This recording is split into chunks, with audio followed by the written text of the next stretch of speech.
Halo, selamat malam. Rentetan kritik dilancarkan koalisi Anies Baswedan terhadap jalannya pemerintahan Jokowi. Mulai soal ketimpangan, ketidakadilan hingga pembangunan ibu kota Nusantara yang disebut tak perlu dilanjutkan. Ganjar Pranowo yang digadang-gadang sebagai bakal capres mengusung visi keberlanjutan menanggapi santai bahwa kritik biasa dalam demokrasi.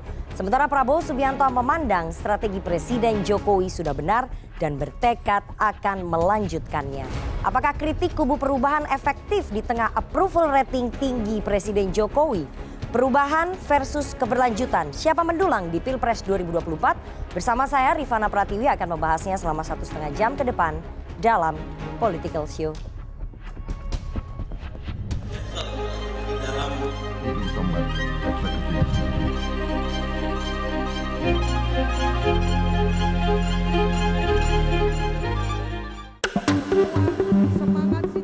Sejumlah kritik dilancarkan Koalisi Perubahan dan Perbaikan terhadap jalannya pemerintahan.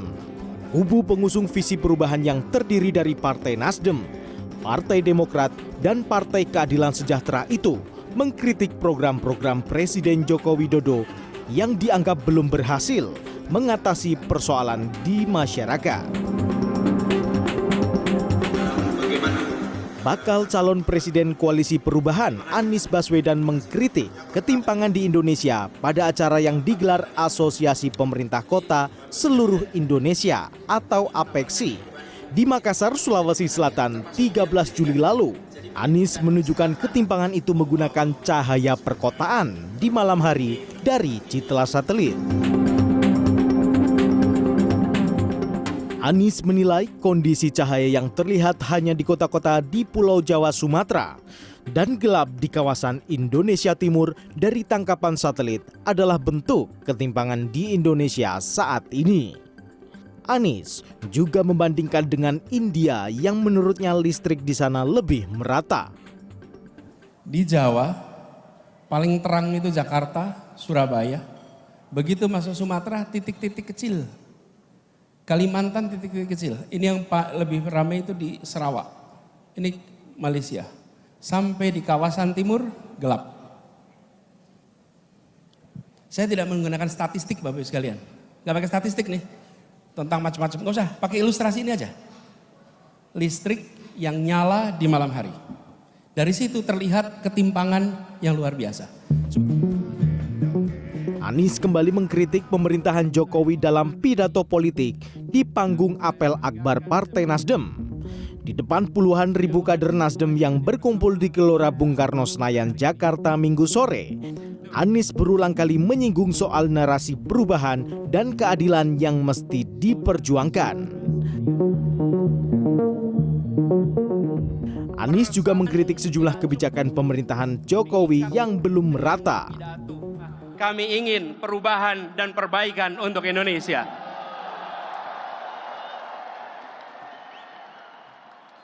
Ini momen yang sungguh istimewa dan kita saksikan tadi satu persatu masuk, mulai dari Papua.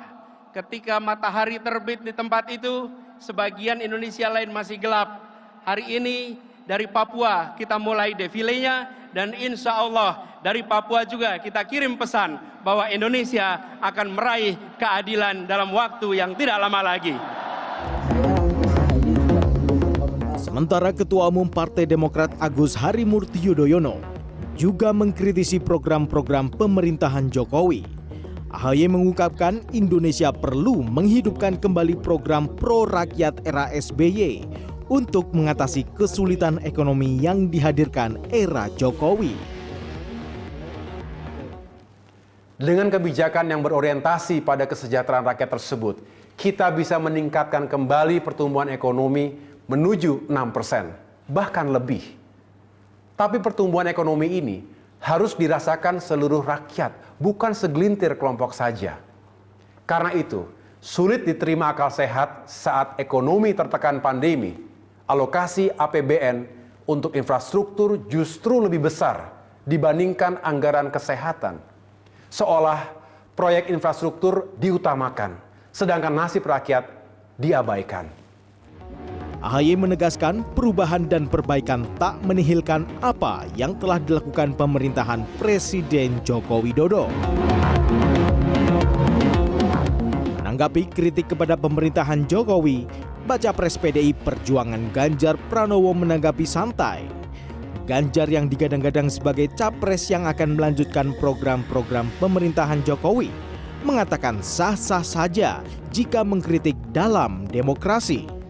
Sebelumnya di forum Apeksi, Bacapres Prabowo Subianto bertekad meneruskan strategi Jokowi seandainya mendapatkan mandat dari rakyat. Saudara-saudara sekalian, strategi pembangunan yang sedang dilaksanakan oleh pemerintah di bawah kepemimpinan Pak Joko Widodo sudah benar, dan saya bertekad seandainya saya menerima mandat dari rakyat, saya akan teruskan strategi yang sudah benar ini. Berdasarkan survei Indo Strategik periode 9 sampai 20 Juni 2023, responden yang menginginkan capres dan cawapres yang mengusung visi keberlanjutan sebesar 56,2%. Sementara yang memilih capres dan cawapres yang mengusung visi perubahan sebesar 43,1%.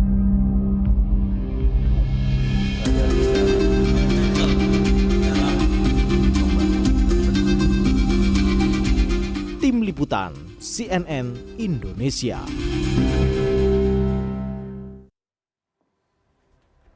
Terima kasih Anda masih menyaksikan Political Show, saling adu gagasan hingga mengerucut ke perbedaan visi antara perubahan versus keberlanjutan membuat persaingan elektoral kian menajam. Di segmen Electionpedia kali ini, saya akan ajak Anda untuk melihat lebih spesifik dalam statistik efek elektoral yang didapat dari perang narasi antara kubu yang menghendaki adanya perubahan dan kubu yang menggaungkan visi keberlanjutan pemerintahan Pak Jokowi. Sudah ada beberapa hasil survei yang dirangkum oleh tim Litbang CNN Indonesia. Saya juga sudah bersama dengan Direktur Eksekutif dari Indo Strategik, ada Mas Khairul Umam. Selamat malam Mas Umam. Selamat malam Mbak Nana. Saya tunjukkan dulu ini yang versinya LSI ya, Lembaga Survei Indonesia, kepuasan terhadap Presiden Jokowi. Ini surveinya melalui telepon pada tanggal 1 sampai 8 Juli 2023. Ini sudah dirilis sama LSI kemarin. Ini saya jelaskan dulu. Ternyata yang sangat puas terhadap kinerjanya Pak Jokowi itu 24,3%. Yang cukup puas 57,6%. Sehingga yang total puas terhadap kinerja dari Presiden Jokowi jumlahnya 81,9%. Sementara yang kurang puas ada 13%. Yang tidak puas sama sekali ada 2,6%. Yang tidak tahu ataupun tidak jawab 2,6% juga. Ini kalau dilihat kepuasan terhadap Presiden Jokowi cukup tinggi ya. Jadi kalau kita lihat di seluruh dunia, pemimpin-pemimpin di dunia yang cukup tinggi kepuasannya ataupun sangat tinggi kepuasannya, itu ada PM India Narendra Modi, kemudian ada Presiden Brazil juga, dan juga Pak Jokowi.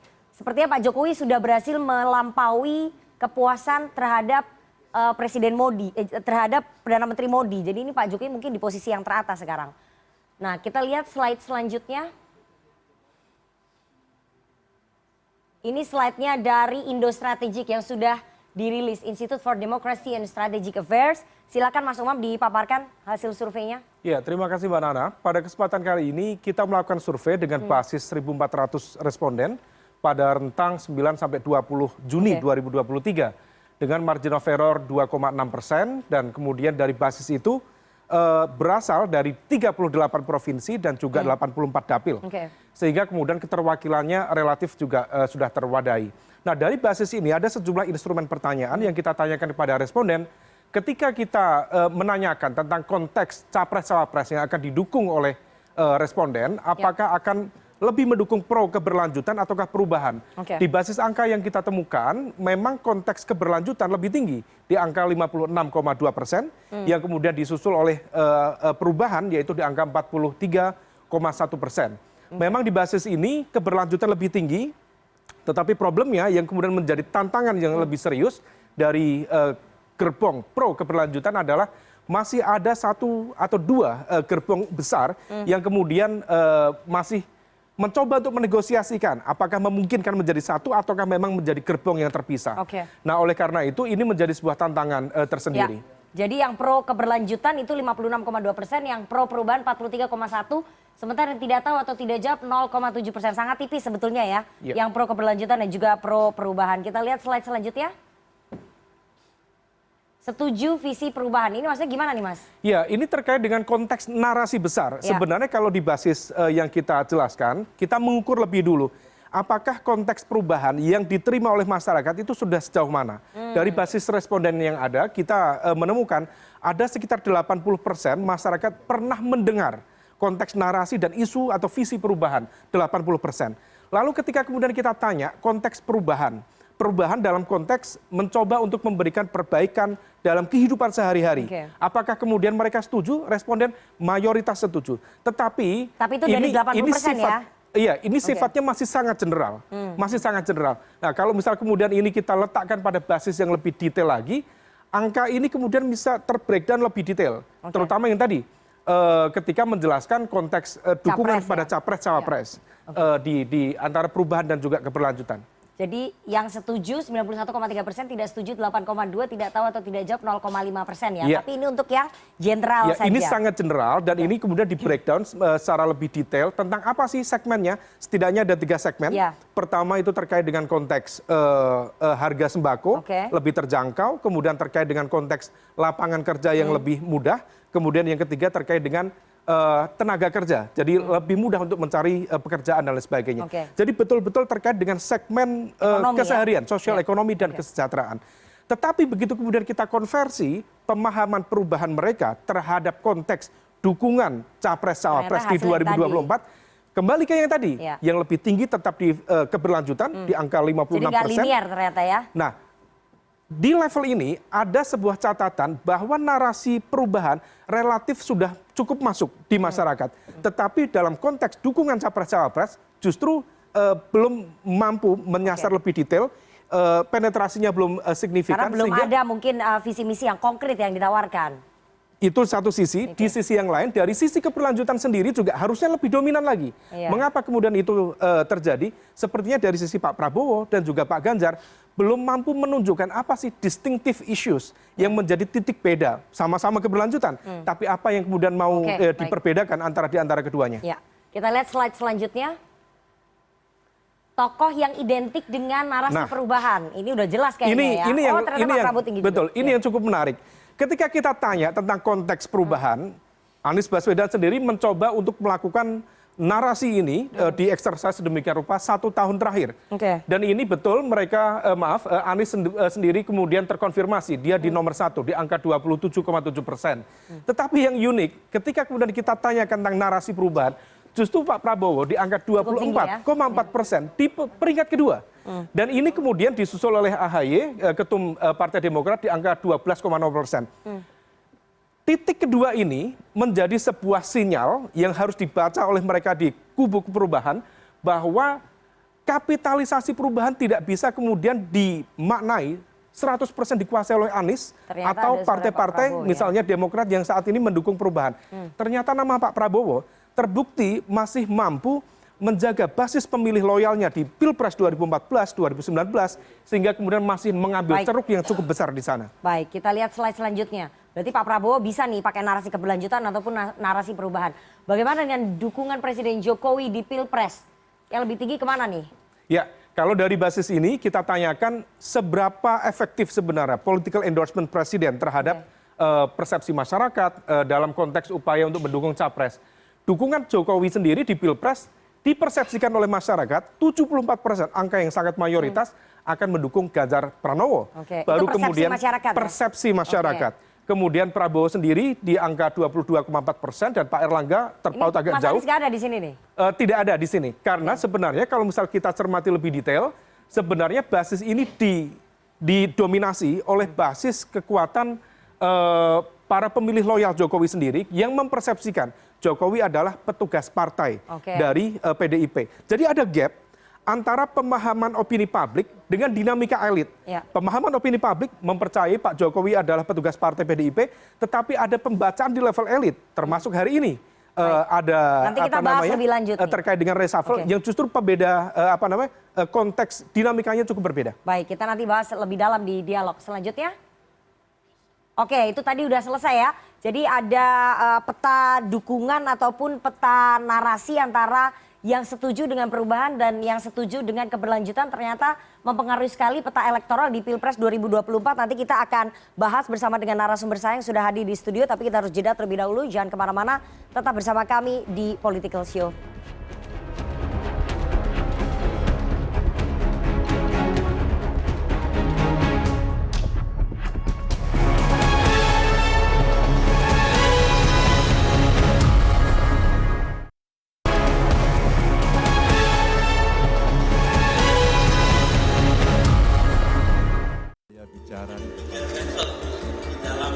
Ujung tombak eksekutif. Kami ingin perubahan dan perbaikan untuk Indonesia. Saya bertekad, saya akan teruskan strategi yang sudah benar ini. Asik-asik aja kan?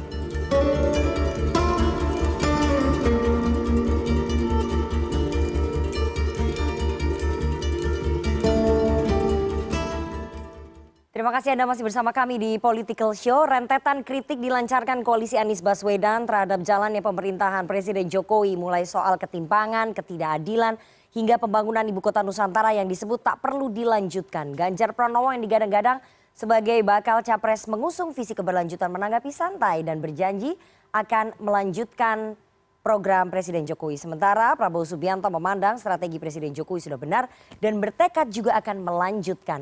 Apakah kritik kubu perubahan efektif di tengah approval rating tinggi Presiden Jokowi? Perubahan versus keberlanjutan, siapa mendulang di Pilpres 2024? Malam ini kita akan membahasnya dengan narasumber yang sudah hadir di studio. Saya perkenalkan satu-satu dari yang paling ujung. Ada Kepala Bakomstra Partai Demokrat Herzaki Mahendra. Selamat malam Bang Zaki. Ya, selamat malam Mbak Nana. Masih ada Direktur Eksekutif Indo Strategik, Mas Khairul Umam. Selamat malam. Malam, Mbak Nana. Mas Umam.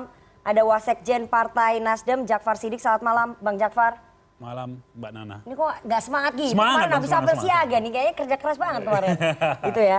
Ada politikus PDI Perjuangan, Putra Nababan. Selamat malam, Bang Putra. Selamat malam Mbak Rifana.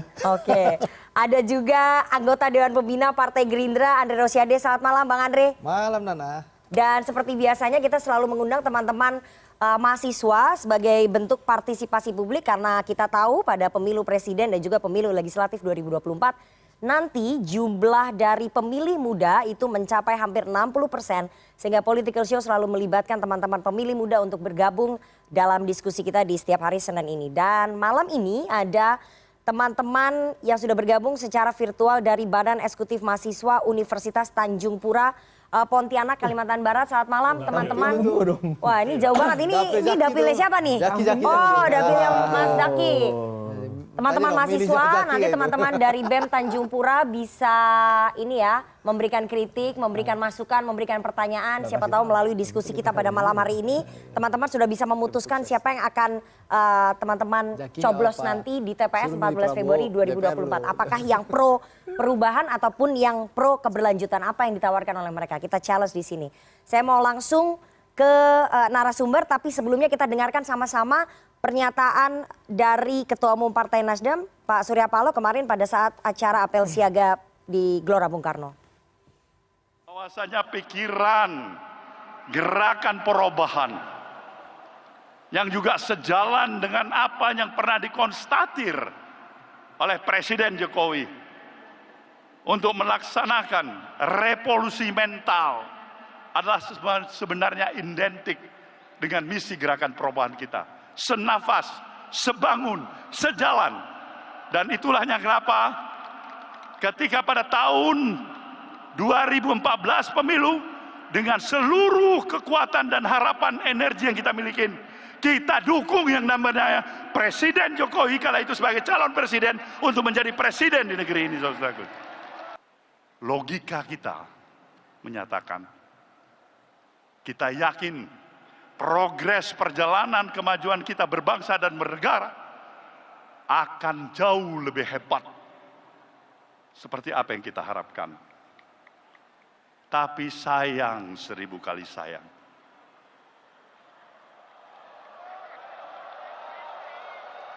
sayang 1000 kali sayang, harapan belum menjadi kenyataan. Cuman milih nama. Ya Bang Jakfar, itu tadi pernyataan dari Ketua Umum Anda Pak Surya Paloh dalam apel siaga kemarin yang menyebut bahwa gerakan revolusi mental yang digagas oleh Presiden Jokowi ternyata belum memenuhi harapan. Apa yang membuat Nasdem berpikir seperti itu? Di mana yang belum memenuhi harapannya? Gini Mbak Nana, pada 2014 Pak Jokowi menawarkan nawacita waktu itu ya kepada semua masyarakat Indonesia, disampaikan ada 9 program pokok itu. Lalu kemudian tagline hampir di semua atribut itu adalah revolusi mental. Gerakan perubahan, restorasi Indonesia itu juga semangatnya adalah membangun manusianya, prosesnya, membangun orang-orangnya. Sebagaimana lagu Indonesia Raya itu bangunlah jiwanya, barulah bangun badannya. Pada prosesnya kemudian kekecewaan-kekecewaan, kritik-kritik disampaikan secara konstruktif, kita juga melihat bahwa revolusi mental yang menjadi tagline itu lebih didorong proses pembangunan infrastruktur. Yang itu menurut kita, menurut saya terutama, bukanlah pada konstruksi manusianya, bukan pada mentalnya. Mental kita, sebagaimana para pendiri bangsa ini menyampaikan bahwa kita haruslah berotot kuat, berfisik kuat, manusia yang kuat, jatuh bangun bangkit lagi, jatuh bangun bangkit lagi untuk menjadi bangsa besar. Bangsa besar itu dimulai dari manusianya. Prosesnya di sana.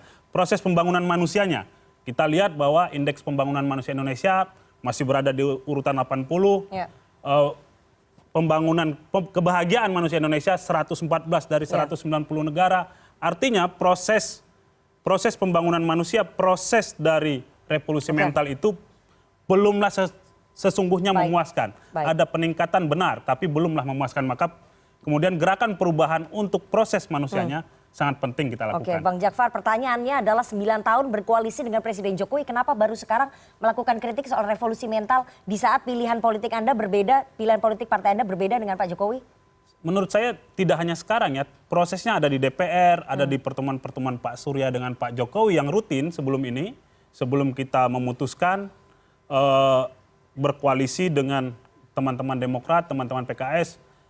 Belum tentu juga beda pilihan, mana tahu nanti suatu saat. Tapi kenapa baru disampaikan sekarang? Baru sekarang apel akbarnya kan. Dalam beberapa tahun terakhir kan tidak ada. Tapi kan beberapa kali Pak Surya pidato nggak pernah disampaikan kritik itu. Pernah disampaikan bahwa pembangunan kita harus melakukan, menyesuaikan dengan apa yang pernah kita sampaikan. Pak Surya itu ucapannya secara lugas mengatakan politik Indonesia harus keluar dari kepura-puraan, sejalannya kata dan perbuatan. Nah, di situ revolusi mentalnya di situ. Sejalannya kata dan perbuatan, sehingga masyarakat Indonesia, rakyat Indonesia bisa melihat bahwa pemimpin-pemimpin, elit-elit politik itu memiliki keteladanan di sana. Bang Jakfar, artinya kalau misalnya gerakan revolusi mental yang digagas oleh Presiden Jokowi ini belum memenuhi harapan, ketika nanti baca pres Anda Anies Baswedan katakanlah menang dalam kontestasi Pilpres 2024, gerakan revolusi mental itu nggak akan diteruskan ya? Bukan, mungkin bahasanya berbeda, tapi pembangunan manusia, peningkatan kualitas manusia, peningkatan kebahagiaan dan kesejahteraan umum itu pasti dilanjutkan, pasti dikerjakan. Namanya aja ganti. Dalam bentuk yang lebih up to date, lebih upgrade dan lebih mungkin dikerjakan secara bersama-sama sebagai sebuah negara dan bangsa. Jadi namanya aja yang ganti, tapi konsepnya sama, pembangunan manusia. Tidak, pendekatan kan konsep itu pendekatan, cara dan lain-lain itu bagian dari konsep, filosofinya. Dari filosofi sampai cara menerapkan itu konsep. Oke, tapi Anda yakin bahwa seorang Anies Baswedan itu bisa membuat ataupun melaksanakan gerakan revolusi mental itu menjadi lebih memenuhi harapan ketimbang Presiden Jokowi? Kalau tidak yakin kita tidak dukung Mas Anies lah. Karena kita yakin dong. Apa tapi kan Anda juga dulu mendukung Pak Jokowi 2014-2019. Bedanya apa? Prosesnya kan mendukung 2014, 2019, mendukung Pak Jokowi dalam proses kesamaan visi dan lain-lain. Bahwa visi itu dikerjakan, ada yang tertinggal, ada yang lain. Ada pendekatan yang perlu dirubah, itulah gerakan perubahan. Jadi nanti ketika misalnya pun Anies Baswedan terpilih sebagai presiden, kemudian gerakan pembangunan manusianya tidak memenuhi harapan, seorang Surya Paloh juga akan mengatakan hal yang sama? Kemungkinan. Karena itu kritik menjadi hal yang konstruktif untuk proses kita berbangsa dan bernegara. Oke, saya mau ke PDI Perjuangan. Bang Putra, Presiden Jokowi sebetulnya sudah merespon ya pernyataan pidato politiknya Pak Surya Paloh dengan mengatakan bahwa kalau memang ada yang belum maksimal, maka akan dimaksimalkan. Artinya termasuk gerakan revolusi mental. Dari PDI Perjuangan mengakui nggak bahwa memang gerakan revolusi mental ini belum memenuhi harapan? Itu tidak signifikan ya. Artinya bicara tentang mengkritik soal revolusi mental. Karena kalau kita lihat masalah di revolusi mental, tentunya kita harus percaya dong. Tren dari kinerja Pak Jokowi yang sejak Januari 2022 72%, pertengahan tahun 2022 naik 76%, lalu kemudian awal 2023 naik 82%, ditutup dengan 90%. Itu kan rakyat yang bicara. Masa PD Perjuangan mau dengarkan elit aja? PD Perjuangan dengan rakyat. Rakyat mengatakan seperti itu. Yang mana lagi yang mau dibahas? Artinya kita jangan lupa pendapat rakyat lah. Dan disampaikan dalam survei, tatap muka, wawancara dan lain sebagainya. Ini kan penting. Jadi kita jangan hanya memilih enak mukul yang sini, kita mukul yang sini. Enak mukul yang situ, kita mukul yang sini. Tapi kan kenyataannya gini, Mbak Rifana. Lihat dong citra Pak Jokowi pribadi sebagai presiden, 85%. Citra beliau menurut UI itu 85%. Menurut Kompas itu 85%. Itu tinggi sekali. Artinya kalau bicara revolusi mental, itu adalah Pak Jokowi sendiri adalah simbol dari revolusi mental yang harus menjadi panutan para menterinya, para dirjennya, seluruh aparatur yang daerah, termasuk kita semuanya. Bagaimana Pak Jokowi bisa menjaga citranya begitu baik sebagai seorang presiden yang bersih.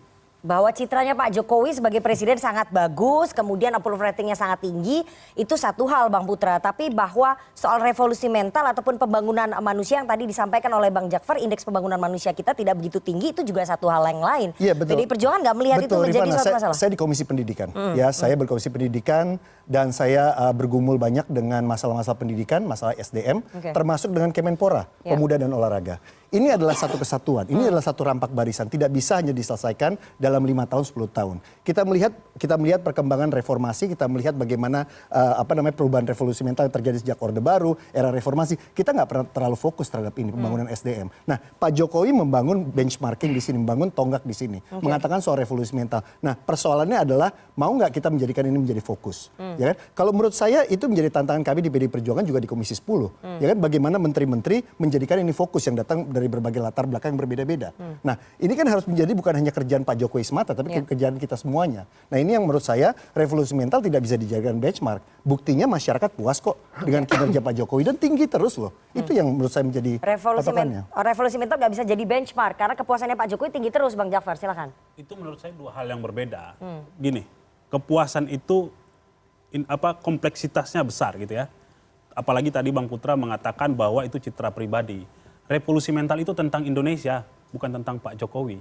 Jadi kritik Pak Surya atau ucapan Pak Surya itu adalah melihat bagaimana Indonesia yang kita bangun sekarang, yang kita cintai ini, dan kemudian apa yang akan kita lakukan untuk ke depan, sehingga manusia Indonesia itu sebagaimana cita-cita kemerdekaan, kesejahteraannya meningkat, cerdas, dan lain-lain, itu terjadi gitu. Jadi bukan soal ini citra Pak Jokowi bagus, approval ratingnya bagus, tidak. Tapi bagaimana kita lihat lembaga-lembaga internasional juga menyampaikan, oh urutan Indonesia itu segini loh tentang kebahagiaannya, oh urutan Indonesia itu 80-an loh tentang indeks pembangunan manusianya. Sementara kita mengatakan bahwa Indonesia akan mengalami bonus demografi. Bagaimana kita menghadapi situasi itu jika kemudian manusia Indonesianya tidak atau belum memiliki kompetensi yang sama atau bisa sejajar dengan negara-negara besar di sana. Konteksnya bukan persoalan Pak Jokowi semata, ini persoalan bangsa Indonesia yang harus kita hadapi. 85% itu adalah bukan Pak Jokowi pribadi, tapi Presiden Jokowi dalam bekerja sebagai seorang presiden memimpin negara ini. Ya, revolusi mental itu harus dipimpin oleh orang yang punya tingkat dan citra kepuasan yang tinggi. Berarti dia kan punya kinerja yang bagus, punya kualitas yang bagus, dan memang orangnya bersih. Itu kan harus jadi panutan. Masa panutannya nggak bisa menjadi simbol revolusi mental? Nggak mungkin kan? Ya, artinya kalau misalnya nanti Mas Ganjar katakanlah ya terpilih dalam kontestasi Pilpres 2024, PDI Perjuangan akan tetap meneruskan soal program revolusi mental itu, tidak mengubahnya menjadi gagasan baru. Mbak Rifana, kalau saya bongkar surveinya Pak Ganjar, yang milih Pak Ganjar itu, saya kasih tahu nih, kenapa alasan memilih. Merakyat, kerja, dan baik. Itu karakter Pak Jokowi semuanya. Jadi udah pas untuk melanjutkan itu. Jadi revolusi mental itu lanjut sama Pak Ganjar. Simbolnya udah dapat, tinggal turunnya nanti ke bawah. Bagaimana menteri, aparat, dan lain sebagainya untuk bisa menurunkan itu semuanya. Terus terang di DPR juga kita punya tantangan soal revolusi mental. Dari sisi waktu kita juga suka terlambat kok rapat. Tanya Bang Andri, kita juga nggak disiplin juga kadang-kadang ya dalam hal ini banyak hal. Jadi artinya ini tantangan kita bersama. Bukan hanya sekedar kegagalan Pak Jokowi, tapi ini semuanya. Ya, seluruh lembaga, elemen masyarakat menurut saya. Oke, jadi tadi kritik yang disampaikan oleh Bang Surya bahwa revolusi mental itu belum memenuhi harapan, itu harusnya menjadi tanggung jawab bersama, bukan tantangan hanya kita dong. bukan hanya menjadi tanggung jawabnya Pak Jokowi. Padahal kan itu yang menggagas Pak Jokowi pertama. Dari Yang bisa tahun 2014. melanjutkan kan adalah yang melanjutkan itu, bukan yang mau perubahan. Oke. Bang Zaky, kita tinggalkan ya revolusi mental ini nggak selesai-selesai nih nanti nih. Bang Zaky, karena Ketua Umum Anda, Mas AHY hari Jumat menyampaikan pidato politik. Itu sebelumnya baca pres dari Partai Nasdem, Mas Anies Baswedan dari Koalisi Perubahan itu juga menyampaikan di acara Apeksi ya, di Makassar. Bahwa Mas AHY kemudian Mas Anies menyoroti soal ketimpangan ekonomi yang terjadi di era Presiden Jokowi. Nah, narasi perubahan seperti apa di bidang ekonomi yang kemudian ditawarkan oleh koalisi Anda, Koalisi Perubahan?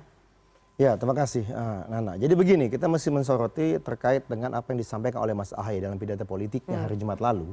Ada 5 klaster permasalahan bangsa ini yang akan kita selesaikan jika nanti dipercaya memimpin negeri ini di 2024 ya, baik di Koalisi Perubahan dengan capres-cawapres yang akan kami dorong nanti dipilih oleh rakyat. Yang kedua juga bagaimana teman-teman Koalisi Perubahan baik Demokrat, Nasdem dan PKS juga bisa mendapatkan dukungan yang kuat di parlemen gitu.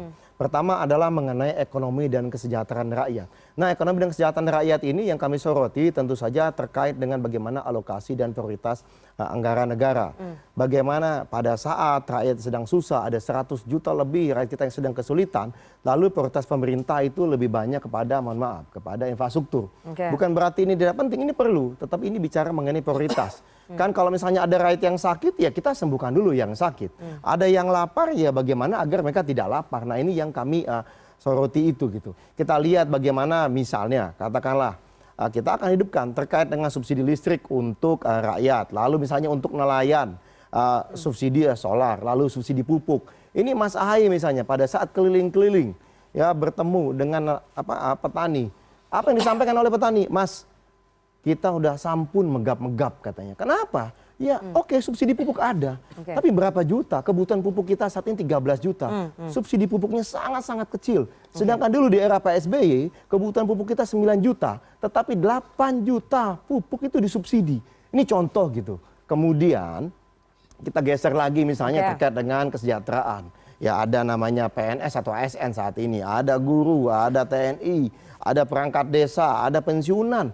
9 tahun ini berapa kali naik gaji? Hanya 2 kali. Era Pak SBY setiap tahun, hampir setiap tahun naik gaji. Jadi narasi perubahan yang ditawarkan oleh Koalisi Perubahan itu di bidang ekonomi kembali ke zamannya Pak SBY gitu maksudnya? Kalau dari kami, kita akan perbaiki betul prioritas dan anggaran negara ini, alokasinya. Bagaimana agar benar-benar kena ke masyarakat langsung gitu. Tidak perlu jor-joran ya. Kan menjadi lucu ini, ekonomi menurun, ya, fiskal terbatas, utang meroket.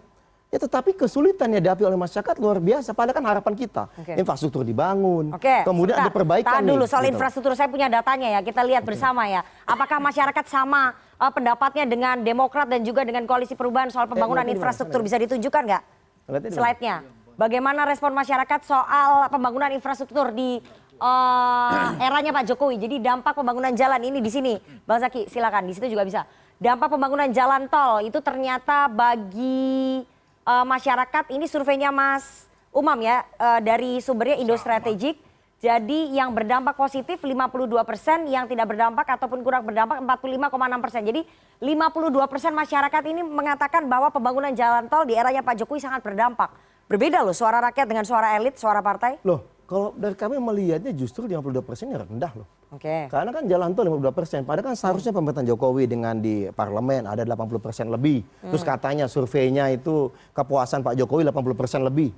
Ya harusnya programnya juga tinggi dong. Tapi ternyata ada gap ini di sini. Justru kalau kami melihatnya adalah bahwa bagaimanapun masih banyak hal yang perlu diperbaiki. Kita juga janganlah kemudian, mohon maaf ini, membentur-benturkan antara keberlanjutan dan perubahan seakan-akan ya siapa yang mendulang. Kan begitu tadi. Yang mendulang menurut kami perubahan ini adalah rakyat nantinya. 2014 teman-teman Nasdem dan PDIP berhasil melakukan perubahan. Kan begitu, jelas itu. Ya nanti 2024 ya Demokrat, Nasdem dan PKS juga akan melakukan perubahan. Demi siapa? Demi rakyat. Nah inilah yang kami cermati, bagaimana agar tadi pembangunan kebendaan bahasa kami. Ya itu tetap berlanjut ya, apa yang baik kita pertahankan. Tetapi ada alokasi, ada prioritas pembangunan SDM ini yang juga harus benar-benar menjadi prioritas. Kita masih terus melihat dan mencermati bagaimana pendidikan misalnya. Lalu kesehatan. Nah ini kita pengen perbaiki bagaimana agar bisa lebih banyak juga di pendidikan ini. Gitu. Ini udah berbulan-bulan sejak dicalonkan kita belum lihat nih narasi perubahan ataupun visi misi perubahan yang ingin disampaikan ataupun ingin dirubah oleh kubunya Mas Anies Baswedan itu apa yang ditawarkan sih sebetulnya? Untuk perubahan tadi itu kan Anda berkali-kali prioritas menyebut anggaran, ini seperti di zamannya Pak SBY gitu. Kita bicara mengenai kesehatan ya. Misalnya kalau kami menyoroti misalnya terkait undang-undang kesehatan, kenapa?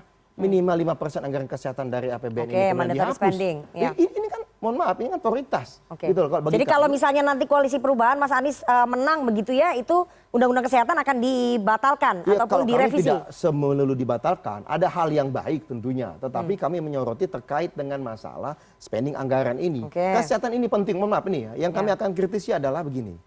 Dulu di era Pak SBY, BPJS misalnya, orang itu nggak disuruh pulang, ini sekarang 3 hari wajib pulang. Gitu loh. Kok yang dulu tunggu sembuh gitu. Kita akan upayakan nanti di Komisi 10 ya kan ada. Nanti kami ada Bang Deddy Yusuf segala apa. Tapi kan kami sorry. BPJS Komisi 9, Bang. Sorry, salah sebut tadi. Karena soalnya mancing dia nih gitu ya kan. Nah, terkait dengan masalah kesehatan misalnya nanti BPJS ini. Ya kami akan ada nanti dukungan bagaimana caranya agar tidak 3 hari tidak harus pulang. Tunggu sembuh dulu gitu loh. Dan mohon maaf yang sakit ini kan kita juga terbatas ya. BPJS itu kan bukan berarti bahwa yang mohon maaf, yang mampu kan juga nggak akan menggunakan, mohon maaf nih, tidak akan menggunakan BPJS juga yang kami cermati saat ini. Nah ini contohnya tadi, gitu loh, satu hal. Itu berarti soal BPJS akan dicatat ini sama yang nonton bahwa kalau nanti koalisi Anda menang itu harus diterapkan. Jadi gini, BPJS bukan kami gratiskan ya, tidak, tetap BPJS ini. Tetapi lagi-lagi kami tidak akan buat jadi satu rate yang semua miskin dan kaya sama. Enggak dong, harus ada perbedaan. Itu salah satu tawaran di narasi perubahan yang kedua kami tidak akan buat agar 3 hari wajib pulang. Enggak. Tunggu sampai sembuh. Itu yang akan kami upayakan. Inilah menjadi prioritas kami salah satunya. Kita bicara prioritas SDM tapi orang sakit kok. Baik. Saya mau ke Gerindra, Bang Andre. Kalau dari koalisi perubahan, dari Demokrat, dari Nasdem melihat bahwa memang situasinya saat ini sedang tidak baik-baik saja. Terjadi ketimpangan ekonomi dari Gerindra, dari Pak Prabowo melihat Pak Prabowo kan dari dulu 2014, 2019 kalau kampanye soal ekonomi, soal ketimpangan. Nah ini sekarang melihatnya bagaimana? Apakah kondisi ekonomi kita baik-baik saja, tidak terjadi ketimpangan ekonomi? Menurut Pak Prabowo dan Gerindra seperti apa, Bang Andre? Satu Nana ya. Kalau kondisi tidak baik-baik saja, ya, kalau rakyat susah, ya, tidak mungkin approval rating Pak Jokowi 82%. Rakyat tentu demonstrasi di mana-mana, tingkat kepuasan terhadap pemerintah pasti di bawah 60%. Itu logikanya. Mari kita pakai logika objektif, rasional, dan logis, bukan dengan logika politik untuk elektoral. Satu, itu yang paling penting, Nana. Jadi kalau kondisi ini jelek, ya, rakyat susah, nggak mungkin Pak Jokowi, apapun lembaga surveinya bilang Pak Jokowi 78 sampai 82%. Itu logikanya. Jadi saya nggak mau banyak teori. Satu, Nana. Yang kedua, ya, Nana, seluruh dunia ini mengalami krisis, Nana. Ya, seluruh dunia, bahkan banyak negara-negara bangkrut. Tapi apa yang terjadi di Indonesia?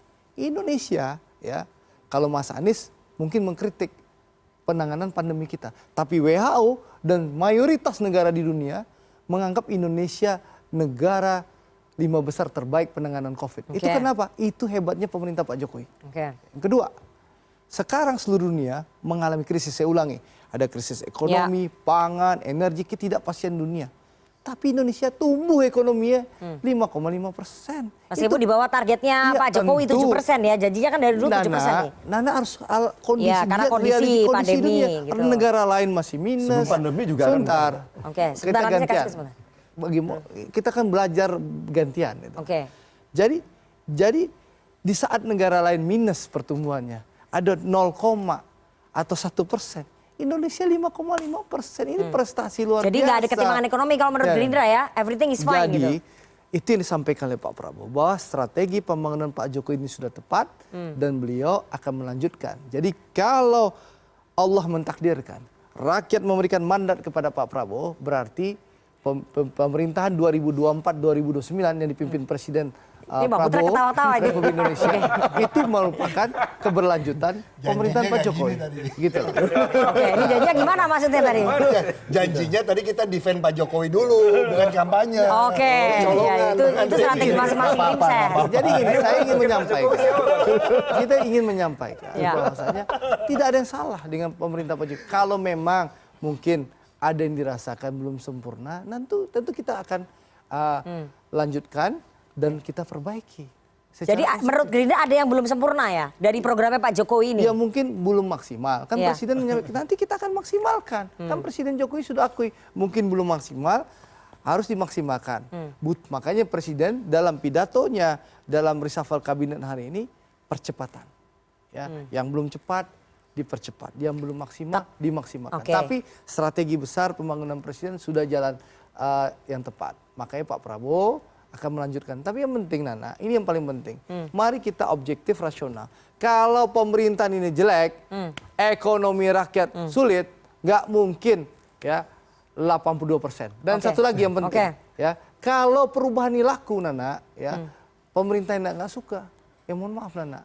Kan bicara perubahan ini udah berapa bulan nih? Tentu Mas Anies, mohon maaf, naik gitu. Ini faktanya kan Mas Anies, mohon maaf. Baik. Survei Mas Anies itu persis seperti hasil survei approval rating Pak Jokowi. Ya, 80% itu yang puas, yang tidak puas itu 20%. Segitulah surveinya Mas Anies. Itu bacaan saya. Oke, mohon silakan. maaf dengan segala hormat itu. Mungkin Bang Khairul Uman ya nanti sebagai saya kasih pakar kesempatan Mas bisa Umam. menjelaskan. Saya mau ke Mas Zaky dulu. Mas Zaky, ternyata menurut Gerindra ini tidak ada ketimbangan ekonomi karena approval ratingnya Pak Jokowi tinggi. Itu terpotret dari kepuasan masyarakat yang tinggi terhadap Presiden Jokowi soal ekonomi. Kalau dari kami melihat ini logical fallacy gitu. Oke. Iya kan, logical fallacy dalam konteks apa? Sekarang coba dibedah, kepuasan Bapak Presiden Joko Widodo katanya tinggi. Kami mempelajari hasil survei. Cek salah satu survei, mohon maaf nih, bukan Mas Umam nih yang kayak pelajari. Di indikator misalnya, cek saya lupa di bulan apa, antara Mei atau April. Apa kunci kesuksesan atau kepuasan Pak Joko Widodo? Satu, pembagian bansos. Oke gitu ya. Jadi saya bingung, prestasi 9 bulan bangun sana bangun sini, tetapi kunci suksesnya atau sumber kepuasan utama pembagian bansos. Apakah misalnya, apakah setiap mau survei ada data masuk ke Kesbangpol, kemudian terinformasi kita mesti nyiram bansos di sini. Misal loh, kita nggak tahu loh ya kan. Sehingga ada pikiran kayak gitu. Nah yang kedua, apa sumber ketidakpuasan terhadap Pak Joko Widodo? Apa coba? Nomor 1.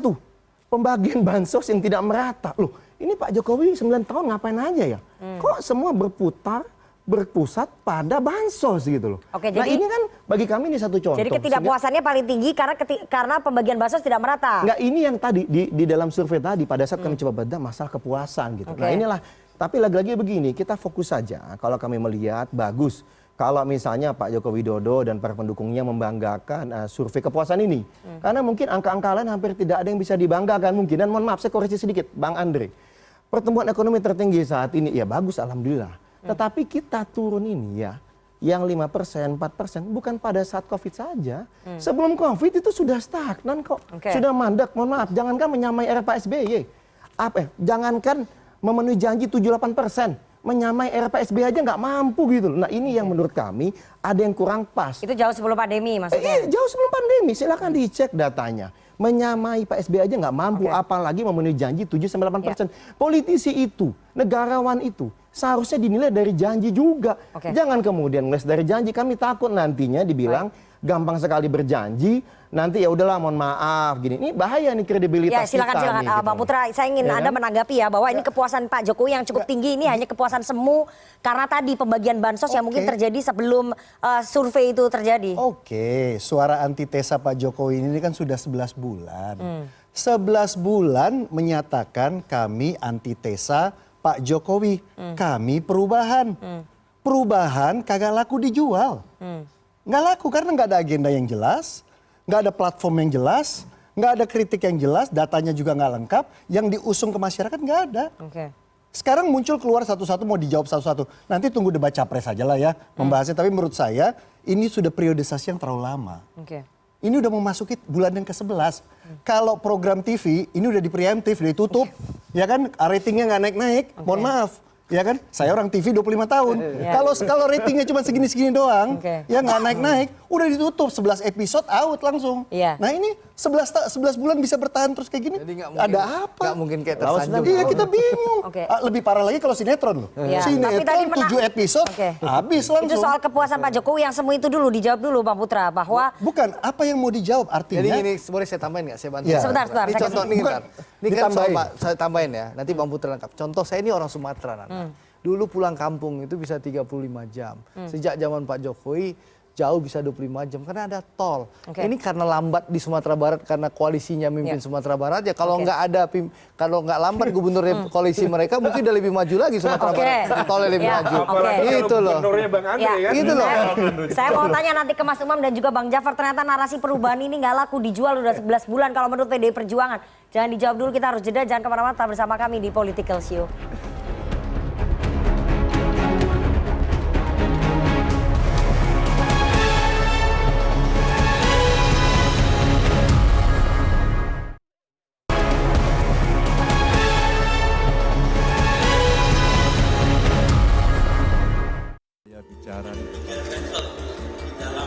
Ujung tombak eksekutif. Kami ingin perubahan dan perbaikan untuk Indonesia. Saya bertekad, saya akan teruskan strategi yang sudah benar ini. Asik-asik aja kan?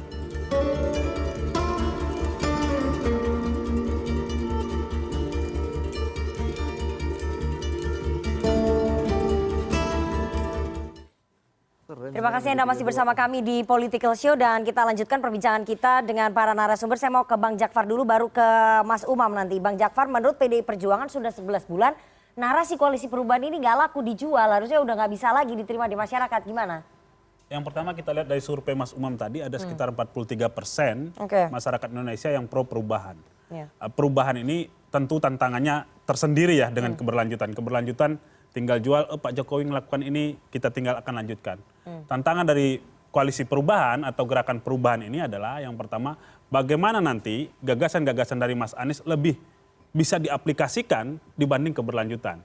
Bagaimana Mas Anies nanti memberikan solusi-solusi lebih praktis untuk kehidupan, terutama kehidupan rakyat dalam hal ekonomi, politik, hukum, dan lain-lain, itu ini lebih visible, ini lebih mudah untuk kita cerna, untuk kita terapkan, untuk kita lihat ke depannya gitu. Artinya, saya mau bilang, terkait dengan tadi narasi perubahan kurang diterima, kita juga bisa melihat tadi contoh ekonomi umpamanya. Disebutkan bahwa hampir setiap pidato, mau presiden, dalam keoptimisan ada juga pesimisme. Bahkan Menteri Keuangan berkali-kali mengatakan kita akan menghadapi krisis, kita akan menghadapi krisis, kita akan menghadapi krisis. Artinya kita dalam kondisi berbahaya juga gitu.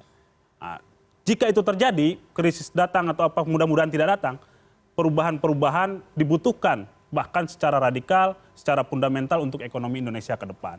Maksud saya, ide perubahan akan cepat atau lambat akan melampaui keberlanjutan itu. Sekarang tinggal selisihnya 7% paling kan, tadi 43 sama 54 ya, 54. Sedikit. Itu dalam rentang kerja bagaimana meyakinkan masyarakat. Hanya 3 partai gitu kan? 3 partai. Ini 3 partai. Tapi sorry, ini saya lihat framing yang pertama, slide pertama tadi ya. Perubahan ada wajah capresnya. Makanya saya harus detail ke Mas Umam dulu kalau sebagai ini. Apakah memang perubahan itu ada kaitannya dengan capresnya langsung? Dia yang akan mengusung perubahan karena perubahan itu belum tentu ada, karena keberlanjutan belum tentu tidak ada percepatan gitu kan ya. Dalam bentuk evaluasi dan mempercepat dan lain sebagainya. Apakah framing itu pas? Gitu ya. Keberlanjutan langsung capresnya ini, perubahan capres ini. Ntar dulu. Karena itu nggak berbanding lurus dengan survei yang selama ini dilakukan gitu loh. Saya jawab dari Bang Putra. Dari basis instrumen yang kami tanyakan, memang tidak secara spesifik kemudian meletakkan basis nama capres-cawapres. Betul. Tetapi kami CNN, menanyakan. Yang pasang foto itu CNN berarti? Oh itu dari apa namanya? Dari CNN. Nah, tapi konteksnya begini. Tapi kan yang selalu bilang berlanjut siapa? Pak Prabowo dengan Pak Ganjar. Oke, kami coba menanyakan, misalnya dalam konteks ini, apakah basis capres-cawapres, menurut Bapak Ibu Saudara, capres-cawapres mana yang apakah yang mengusung keberlanjutan ataukah mengusung perubahan yang akan didukung oleh para responden. Kemudian keluar angka itu. Nah oleh karena itu di basis itu memang basisnya basis narasi. Dan angka yang tadi misalnya sampai 91% itu narasi besar dan itu di breakdown dalam konteks isu-isu yang sifatnya sangat detail keseharian. Tetapi begitu kemudian dikonversi tadi di angka 56% berbanding 43%. Tetapi ingat, di dalam 43% ternyata ada satu nama misalnya dari Pak Prabowo. Di sini kemudian bisa kita cermati, Pak Prabowo di level ini terbukti dia mengonsolidasikan basis kekuatan pemilih loyal di 2014-2019 plus quote by quote, mohon maaf Bang Putra, mengambil alih basis pemilih loyal Pak Jokowi. Akumulasi inilah yang kemudian to some extent menjadi warning bagi PDIP yang mengusung Pak Ganjar Pranowo, di saat sama menjadi warning bagi Anies Baswedan. Karena bagaimanapun juga ceruk perubahan tidak bisa dikooptasi oleh Anies Baswedan itu sendiri. Nah inilah yang situasi menjadi agak pelik ya. Oleh karena itu menjadi warning juga mengapa kemudian situasi ini terus berlanjut. Ada situasi di mana kalau misal kita cermati dari pidato Pak Surya Paloh kemarin mencoba untuk kembali menyampaikan totalitas dukungan kepada pemerintahan. To some extent itu oke bagi kepentingan jangka pendek Nasdem. Tetapi di saat yang sama akan cenderung sulit Mas Zafar untuk mendulang ceruk perubahan itu sendiri. Karena ada dinamika yang tidak mudah. Di satu sisi, ini konteks politik dua kaki. Di satu sisi kemudian mencoba untuk menggunakan narasi pro pemerintah. Di sisi lain kemudian tidak clear untuk menyuarakan perubahan. Problemnya, impact itu bukan hanya di Nasdem. Tetapi juga ke Anies Baswedan. Per hari ini, bagi kita mencermati, pidato yang lebih clear terkait dengan narasi perubahan, lebih clear AHY daripada Mas Anies. Nah itulah situasi itu. Nah dalam konteks ini, maka kemudian ini menjadi warning. Di satu sisi Pak Prabowo diuntungkan dengan situasi ini, menjadi warning juga untuk Pak Ganjar dan juga Anies Baswedan dalam konteks perubahan itu sendiri. Jadi kalau misalnya bisa disimpulkan dari narasi perubahan dengan narasi keberlanjutan yang paling mendulang suara itu ternyata Pak Prabowo ya. Karena bisa jualan dengan narasi perubahan, bisa jualan juga dengan narasi keberlanjutan. Per hari ini seperti itu, dan itu betul-betul di luar prediksi. Ketika kemudian kita masukkan nama Prabowo, ternyata nomor 2, tepat di bawah Anies. Yang kemudian selama ini kita exercise, Anies kita pikir mengkooptasi narasi perubahan. Ternyata tidak, ada Prabowo di sana. Oke, Bang Andre dengan tingginya tadi capres Anda bisa juga jualan strategi narasi perubahan itu nggak akan dipakai ya? Tetap aja jalan terus dengan narasi keberlanjutan. Saya ingin menggambarkan, ini disampaikan oleh Mas Khairul Umam, profesor kita ini, bahwa ini adalah ceruk suara Pak Prabowo di 2019. Prabowo Sandi di 02 waktu itu. Nah, di 2022 setelah Mas Anies deklarasi, itu kan mayoritas suara Pak Prabowo di 2019 itu bergeser kepada Mas Anies. Tapi seperti yang disampaikan beliau, dengan Pak Prabowo, kami dan seluruh pendukung melakukan konsolidasi besar-besaran. Soalnya balik lagi. Suara itu sudah 60% lebih balik. Contohnya Sumatera Barat. Saya ketua DPD Gerindra Sumatera Barat.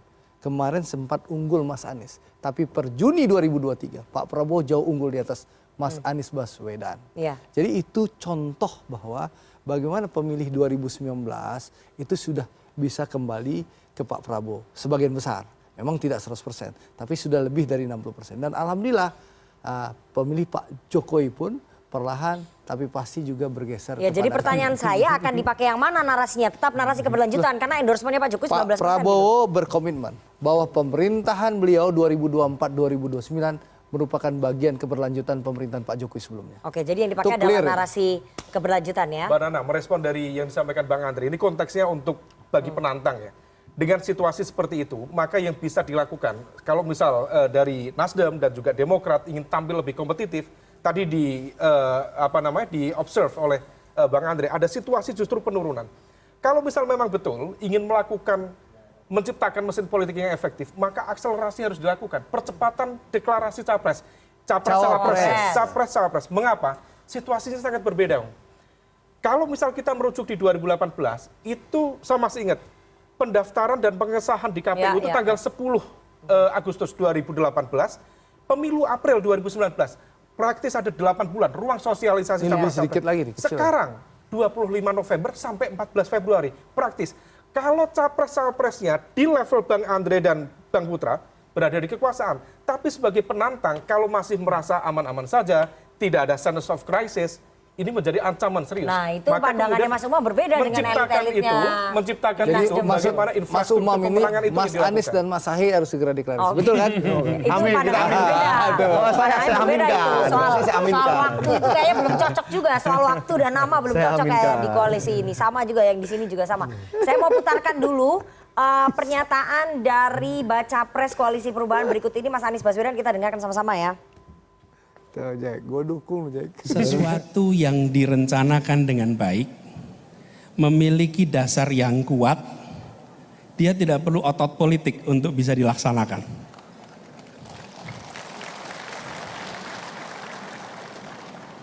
Sesuatu yang punya dasar kuat dan baik dirasakan masyarakat, dengan sendirinya akan menggelinding. Dengan sendirinya akan menggelinding. Tapi kalau dia tidak memiliki dasar yang kuat, ya, kemudian tidak jelas yang mendapat manfaat siapa, maka wali kota itu harus kerja keras pakai otot politik untuk membuat program yang diinginkan jalan. Betul tidak, Mas Ilham? Jadi saya melihat bila ini adalah rencana yang baik, ya pasti jalan terus. Pasti jalan terus. Tapi bila ini ada masalah, saya juga kadang-kadang heran, kenapa sering ditanyakan ya, apa ada masalah ya sebetulnya gitu. Loh iya kan? Kenapa malah jadi doa? Oh itu lebih. Ya itu tadi pernyataan dari Mas Anies Baswedan. Apa tuh soal apa itu? Ya soal IKN ya. Bahwa tadi pernyataannya bahwa kalau misalnya IKN itu nggak ada masalah, nggak perlu otot politik. Jadi kenapa selalu dipertanyakan? Saya mau tanya ke Bang Jakfar ya, Nasdem. Ini jadi kalau misalnya nanti Anies terpilih jadi presiden, dia tidak akan melaksanakan IKN ya? Tidak akan melanjutkan atau gimana sih? Mbak Nana, terkait IKN, hari ini IKN itu dibangun berdasarkan undang-undang. Ya. Pembuat undang-undang itu pemerintah dan DPR. Betul. Ya, posisinya ya. Artinya kalau Mas Anies mengkritik proses pembangunannya, berarti bukan membatalkan atau apapun. Kenapa? Dia menjadi undang-undang. Undang-undangnya dibatalkan atau direvisi dulu. Kalau mau melakukan itu, dia presiden pun. Kalaupun dia perpukan, dia butuh persetujuan DPR untuk dihentikan. Ya. Nah, prosesnya di sana. Artinya kritik dalam proses pembangunan ini ya biasa-biasa saja. Jangankan IKN, bangun jembatan aja boleh dikritik gitu loh. Jadi jangan membayangkan bahwa setiap kritik, oh ini akan dibatalkan. Nanti dikritik bansos, oh ini bansos besok nggak ada. Kritik Tapi apa namanya? political will-nya Anies Baswedan apa soal IKN ini? Kalau udah jadi presiden kan punya political will, bisa merevisi, bisa perpu, gini. tinggal bicara dengan ketua DPR. Jadi political will-nya apa soal IKN ini? Melanjutkan atau Mas Anies merevisi? pernah menyampaikan bahwa itu undang-undang. Nanti setelah saya jadi presiden kita lihat visibilitasnya. Itu pernyataannya yang pernah saya ini. Jadi kritiknya jangan dianggap, wah semua yang dikritik akan dihapus. Nah, rusak kita bernegara dan Jadi berbangsa. change and continuity maksudnya? Iya dong. Perubahan dan perbaik kelanjutan. Perubahan dan lain-lain itu kita lihat sisinya. Perubahan apa? Kita lihat, oh pembangunan proses IKN ini ternyata begini. Kalau kita mau lanjut harus begini. Itu perubahan juga. Pendekatan itu perubahan juga. Perbedaan pendekatan dalam proses pembangunan itu juga perubahan. Termasuk contoh sederhana, Mbak Nana pegang iPad. Di-upgrade dari iOS 13.1 menjadi iOS 13.3, itu juga perubahan. Karena fitur dan lain-lainnya berubah gitu. Termasuk WhatsApp. Tapi kan barangnya tetap iPad kan, tapi barangnya tetap IKN dong. Bisa jadi, maka prosesnya berikutnya dong ada kajian. Bukan gini, ada kajian, tidak semena-mena karena pembangunannya mandek, besok kita hapuskan, tidak. Inilah kita lihat kajiannya. Kenapa 11 bulan nggak naik-naik. Karena memang visi dan misinya, programnya itu betul-betul bukan antitesanya Jokowi. Mirip Pak Jokowi, ngomongnya perubahan tapi sebenarnya mau memberlanjutkan juga tapi malu-malu kucing. Gitu loh, ini masalahnya. Ya kita fakta aja nggak naik-naik karena itu. Ya Sebenarnya yang diinginkan Pak Jokowi itu jangan terlalu didegradasi dengan keberlanjutan deh. Saya sebenarnya itu agak ilfil ya kalau dengar keberlanjutan sebetulnya. Sebenarnya yang maunya Pak Jokowi itu percepatan. Ini ada mahasiswa dari Dapil Pontianak, Kalimantan Barat. Kita juga harus mengedukasi dong. 2036, 13 tahun yang Pak Jokowi sampaikan itu percepatan untuk apa? Bonus demografi. Mereka lah pelakunya, mereka pemainnya. Kita harus jadi tuan rumah. Lalu kenapa harus percepatan lagi? Harus mengejar Indonesia emas di 2045. Jadi kalau belajar ngomong keberlanjutan menurut saya agak statis ya. Kita nggak bisa bikin apa-apa. Dong berarti, tapi lebih kepada percepatan gitu loh. Prabowo dan Gerindra. Ini masalah percepatan dan terus terang ya, saya mau nyampaikan di sini. Pak Jokowi itu nggak feodal. Dia melihat merit system. Pak Jokowi itu seorang pengusaha, ya eksportir. Berarti dia kompetitif. Wali kota yang sangat dicintai 2 periode, gubernur, menang pemilu 5 kali. Ngelihat orang tuh merit. kualifikasinya, kompetensinya, bukan tiba-tiba ngelihat orang itu terpukau gini, enggak. Gitu loh. Jadi maksud saya jangan dong dikecilkan pada keberlanjutan doang. Ini ada percepatan, di dalam percepatan itu ada keberlanjutan.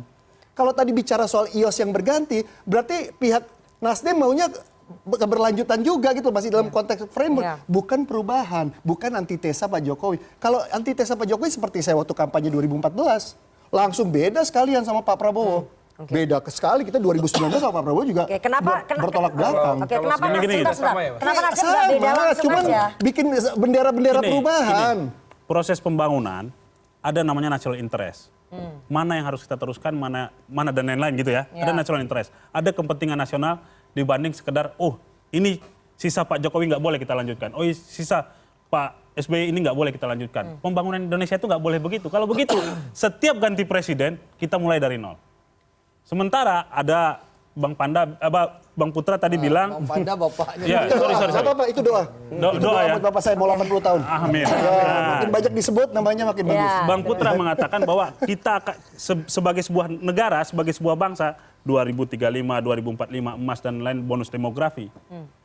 Jika semua putus negasi dari negasi gitu ya, namanya dialektikanya tesis antitesis, selesai kita. Selesai. Tidak pernah proses pembangunan ini menjadi proses pembangunan untuk bersama. Tidak pernah kita mencapai namanya Indonesia emas itu. Tidak dong. Ada national interest yang harus kita sepakati. Sudah waktunya juga bahwa selesai rezim ini kita nggak mau lanjutin, selesai rezim ini nggak mau kita lanjutin. Tidak. Ada sesuatu yang baik, ini harus terus kita jaga, Itulah, kita perbaiki. Maka kemudian ada pendekatan-pendekatan. Itu yang aku bilang, makanya kenapa nggak naik-naik. Gini, ada pendekatan. Perubahan itu perubahan pendekatan, itu perubahan juga. Makanya nggak naik. Kalau ekstrim sekalian naik tuh barang. Tidak. Itulah makanya. Oke, silakan. Demokrat gimana? Nggak naik-naik nih, karena nggak ekstrim. Langsung aja kalau yang ini ke kiri, ini masih satu gerbong. Kalau dengerin dari tadi, masih satu gerbong yang sama. Bukan, ini bukan satu gerbong yang sama. Begini, Bang. Ini saya senang sekali tadi Bang Putra menyinggung mengenai bonus demografi, Indonesia Emas 2045. Ya itulah yang menjadi semangat dari perubahan. Kita juga senang tadi Abang nyebut percepatan. Itu yang ingin kita lakukan. Kalau dengan gaya, kebijakan, alokasi anggaran, prioritas seperti saat ini, kita nggak akan bisa mencapai Indonesia Emas 2045. Karena itulah kami menawarkan perubahan agar bisa ada akselerasi dan percepatan. Tadi lagi-lagi kok kita lihat tadi ya kan, bagaimana kami melihat SDM ini adalah kunci gitu loh bagi kami. Bagaimana anggaran bisa lebih dioptimalkan, dukungan bisa lebih dioptimalkan. Kesehatan juga kok mendadak dihapus di rancangan undang-undang. Nah ini contoh tawaran-tawaran yang akan kami berikan nanti terkait dengan apa perbedaan ini. Mas Zaky, gitu ini Demokrat kan salah satu partai yang menolak IKN ya, sebagai partai pendukungnya Mas Anies nanti akan menyarankannya bagaimana? IKN. Anda kan konsisten, sikap partainya fraksinya menolak IKN. Oh enggak, kami bukan menolak IKN. Kami mendukung dengan catatan-catatan. Ada 5 catatan. Kami ingin agar bagaimana pengelolaan anggaran negara ini kemudian mohon maaf ya, janganlah untuk pendidikan, untuk kesehatan dihapuskan, tapi Mas Ahaye digeser menyebutkan pindah ke dalam IKN. pidato politiknya sebaiknya pembangunan IKN ditunda saja. Kenapa harus dikejar sampai 2024? Ditunda kan berarti gimana? Nggak harus buru-buru? Kalau misalnya menolak tuh berarti tidak akan dilakukan sama sekali. Ditunda jadi kenapa? ditunda aja. Karena prioritas dan alokasi anggaran saat ini harusnya untuk kesejahteraan rakyat, Berarti Mas Ahaye untuk tetap kesehatan, dukung, untuk tapi pendidikan. ditunda. Ya ketika nanti memang anggaran yang memungkinkan, ya kita lanjutkan. Janganlah kemudian mohon maaf misalnya mendadak tahu-tahu ada diinjek dana besar untuk IKN padahal dulu janjinya tidak pakai APBN atau APBN terbatas pihak luar lebih banyak. Nah ini kita tidak mau lalu mengabaikan subsidi kepada rakyat, mengabaikan anggaran misalnya pupuk tadi, anggaran kesehatan, anggaran pendidikan, anggaran untuk kesejahteraan rakyat itu yang kita nggak mau. Jadi lihat situasi ekonomi dulu ya. Iya, tetap. Bang Andre, catatan tadi ada. Jadi kalau misalnya dilihat nanti situasi ekonominya, kalau memang negara nggak punya uang, sebaiknya ditunda saja pemindahan IKN-nya. Jadi nggak perlu dipaksakan, tidak perlu mengejar sampai nanti 2024. Dari Pak Prabowo bagaimana? Yang dikejar sampai 2024 oleh pemerintah Pak Jokowi adalah infrastruktur dasar. Ya, bagaimana targetnya kita upacara 17 Agustus tahun 2024 nanti sudah di IKN. Ini perlu Presiden juga paham bahwa membangun ibu kota baru itu butuh puluhan tahun. Tapi tentu untuk menjadi daya tarik, tentu pemerintah harus hadir dulu. Sebagian ASN akan pindah 2024, Bang Andre. Jadi pemerintah untuk investor menjadi daya tarik, tentu pemerintah harus investasi dulu dengan APBN sehingga infrastruktur dasar dibangun, baru investor masuk. Karena saya sudah bertemu dengan Kepala BKPM, Menteri Investasi. Saudara Bahlil sudah melaporkan bahwa yang berkomitmen sudah banyak. Ya, mereka akan mulai invest ya di 2023 ini, ya, bersamaan dengan APBN yang masuk dengan pemerintah. Jadi ini dalam proses yang on the track. Nah, target pemerintah apa? Target pemerintah jelas, upacara 17 Agustus tahun 2024 di IKN gitu. Jadi sabar, Presiden pun paham itu bahwasanya membangun ibu kota baru itu butuh puluhan tahun, Jaki. Jadi menurut saya pemerintah tidak hanya prioritaskan IKN, tapi pemerintah juga memprioritaskan hal yang lain. Pendidikan juga diurus, kesehatan juga diurus, semua diurus. Kalau kita nggak peduli kesehatan, nggak mungkin Indonesia ini diberikan penghargaan oleh WHO sukses sebagai negara menghadapi pandemi gitu loh. Mari bicara dengan data dan fakta. Ekonomi kita memang tidak baik, Pak Prabowo tetap akan mendukung ya pembangunan IKN, pemindahan IKN di sana. Jadi gini Nana. Undang-Undang nomor 3 tahun 2022 udah jelas bahwa kita akan melakukan pembangunan di IKN. Tentu itu akan dilaksanakan. Nah, tapi tentu kondisi kita lihat dengan kondisi. Tapi komitmennya jelas bahwa Pak Prabowo akan melanjutkan pembangunan IKN. Ya, itu yang kita kerjakan, bukan mengevaluasi apakah ini visible atau tidak visible seperti kubu antitesanya Pak Jokowi. Saya ingin lihat kalau kami jelas clear akan melanjutkan pemerintahan Pak Jokowi dan akan melanjutkan pembangunan IKN. Oke, kalau dari Pak Prabowo dan Mas Ganjar akan melanjutkan, kalau dari Koalisi Perubahan lebih baik ditunda. Jangan Pak Prabowo ngomong, jangan langsung diklaim itu Pak Ganjar. Oh iya, Mas Ganjar kan udah bilang di acara Apeksi Makassar. Iya, ntar dulu. Di acara hari ini juga. Jangan bilang seperti itu, seakan-akan Pak Prabowo presiden, Mas Ganjar wapres. Ini cuma butuh 1 menit aja, kali itu kan panjang-panjang ngomong soal IKN. IKN itu dari percepatan, bukan berlanjutan, percepatan. Kalau memang nanti Pak Ganjar sudah punya solusinya dan sudah disampaikan kepada Pak Jokowi bahwa masalah itu tidak usah tunggu investor bertahun-tahun dan pembangunannya tidak usah puluhan tahun. Nanti tunggulah bulan November ya, kita sampaikan dalam debat capres ya. Ya itu ya kita tunggu nih sekarang lebih cepat. Tapi saya ingin lihat ya, saya ingin tunjukkan Pak Prabowo tadi puluhan tahun katanya bangun IKN. Pak Ganjar nggak sampai puluhan tahun. Iya, jadi itu harus. Ini keberlanjutan aja udah pecah nih. Saya mau cuma 56% yang diperbutkan. Hampir seluruh negara memindahkan ibu kota itu butuh proses puluhan tahun. Memindahkan ibu kota itu tidak sekedar membangun infrastruktur. Ini kita lihat ini perlu dipahami gitu. Saya maklum lah kegelisahan Bang Putra karena memang Mas Ganjar tertinggal dengan Pak Prabowo. Ini pemilunya masih kubu keberlanjutan udah agak goyang nih. Ini yang mau dibagi 56%. Kita 43. Anda juga berebut sama Pak Prabowo tuh yang perubahan. Saya ingin tunjukkan ya kalau suara elit terpecah soal IKN, bagaimana dengan suara masyarakat. Ternyata ini surveinya Mas Umam, pemindahan ibu kota dan pembangunan IKN. Menurut masyarakat bagaimana? Tuh, tetap positif. Tidak berdampak positif sama sekali, kurang berdampak positif ada 40,1%. Cukup berdampak positif, sangat berdampak positif 57,3%. Ini benar apa kebalik nih? Benar ya? Jadi ternyata yang positif benar ya Mas Umam ya? Betul. Oh, kalau konteks pembangunan IKN yang mempersepsikan tidak berdampak kepada konteks kesejahteraan masyarakat itu ada di angka yang lebih tinggi. Oh, ini berarti sementara yang ini. tidak berdampak itu lebih rendah. Nah, kemudian kita juga lakukan probing kenapa tidak berdampak. Ada sejumlah argumen, berarti misalnya ini kebalik ini. Saya dari koreksi sisi ya. anggaran dialokasikannya. Sebentar, ditunjukin lagi. Jadi saya koreksi. Coba bisa dikembaliin nggak?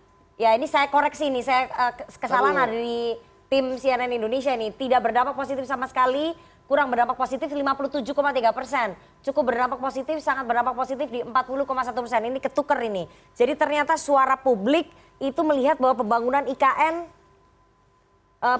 IKN tidak berdampak positif itu 57,3%, Bang. Iya, karena gini. Kalau ada basis probingnya mungkin bisa ditampilkan basis probingnya. Mas Umam, saya juga mau mengkritik ini pertanyaan ini. Gini Mas Umam.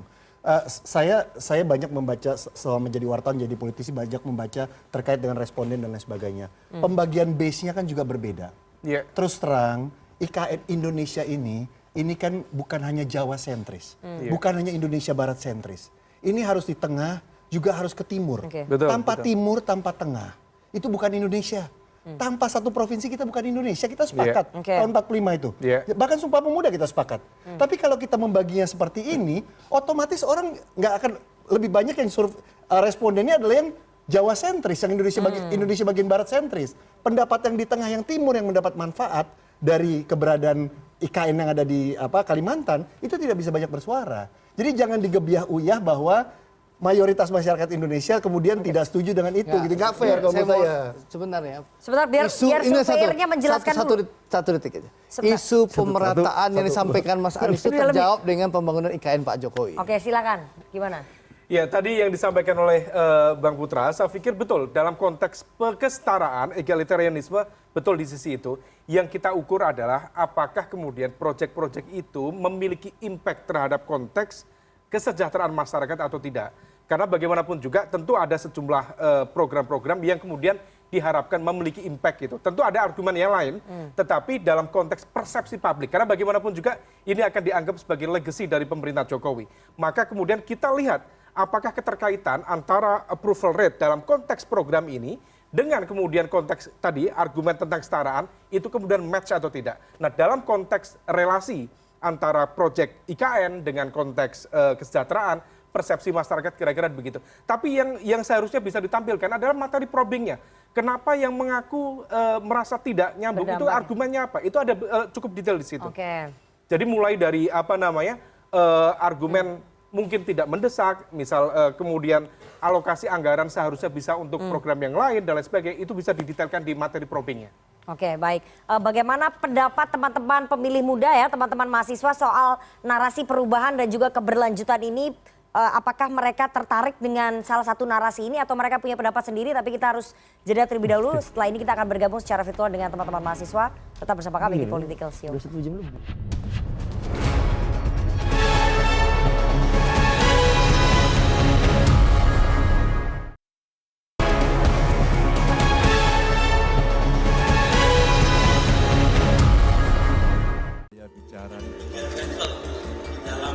Ujung tombak eksekutif. Kami ingin perubahan dan perbaikan untuk Indonesia. Saya bertekad, saya akan teruskan strategi yang sudah benar ini. Asik-asik aja kan?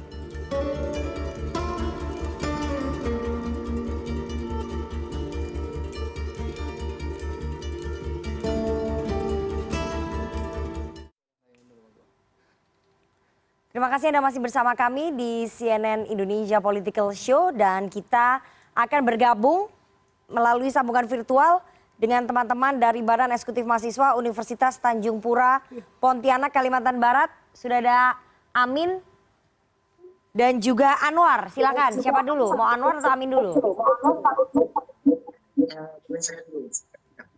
Silakan langsung yuk. Oke, siap. Terima kasih. Assalamualaikum warahmatullahi wabarakatuh. Waalaikumsalam. Mahasiswa, hidup rakyat Indonesia. Terima kasih atas kesempatan yang telah diberikan. Salam hormat untuk para elit-elit partai yang hari ini hadir berdiskusi dan diskusinya asik juga. Nah, hari ini kita ketahui bahwa tema yang diangkat ya ini tentang perubahan dan keberlanjutan siapa yang menang. Seperti yang kita ketahui bahwa kita sudah mengerucut kepada 3 kandidat di Pilpres nanti 3 poros, yakni Pak Ganjar, Pak Prabowo dan Pak Anies Baswedan. Nah, hari ini kita di politik ini saya menilai bahwa ternilai seperti adanya marketing politik. Artinya para elit partai, para calon itu menjual narasi-narasi yang hari ini sedang dibangun seperti itu, yakni narasi perubahan dan keberlanjutan. Nah, narasi-narasi ini pastinya masyarakat juga paham makna dan artinya. Cuman hari ini kita perlu pertebal, kita perlu pertegas bahwa yang namanya perubahan itu tidak serta-merta adanya langsung perubahan, tetapi juga harus memberlanjutkan apa yang sudah diprogramkan pada sebelumnya.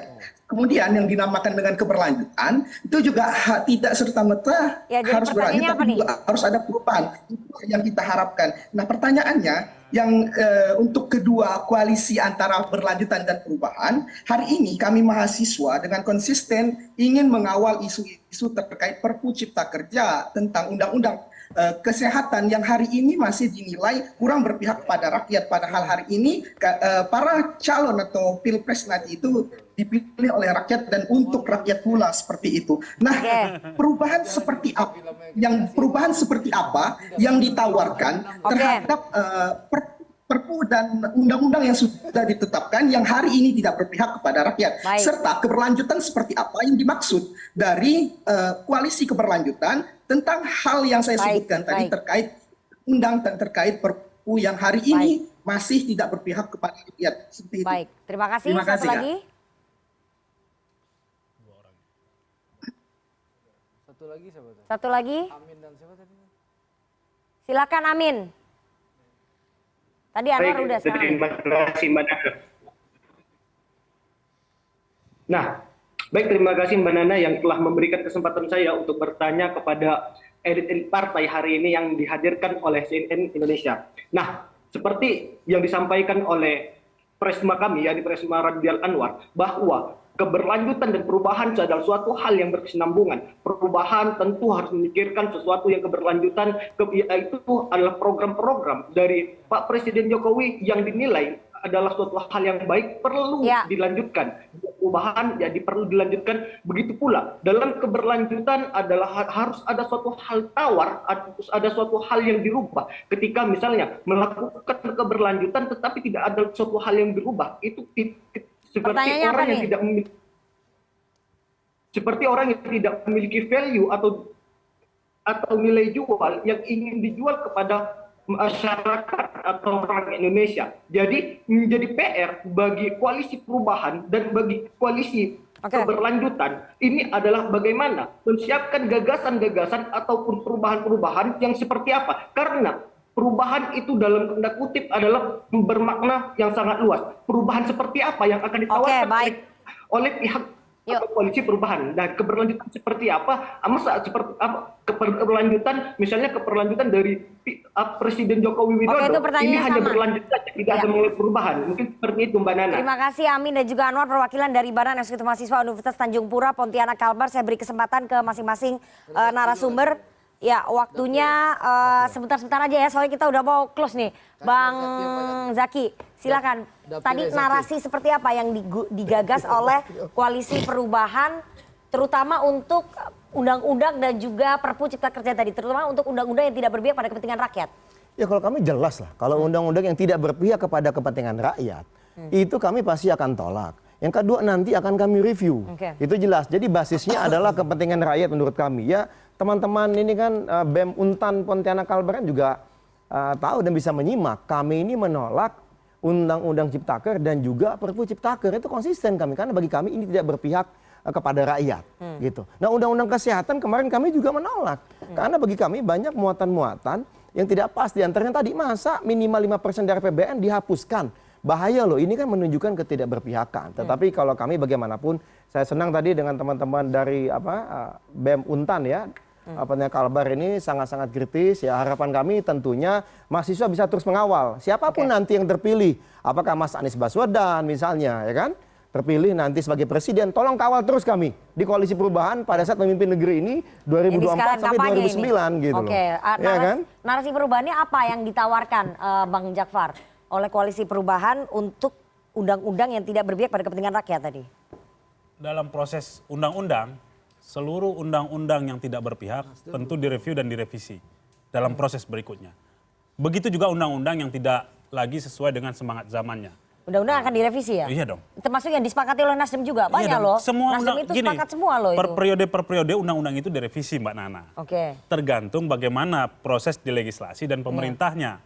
Termasuk yang diciptakan Pak Jokowi juga bisa dikoreksi oleh teman-teman PDIP di proses berikutnya jika dianggap tidak lagi memiliki semangat zamannya. Itu biasa saja proses revisi undang-undang itu. Apalagi kemudian dianggap tidak berpihak pada rakyat.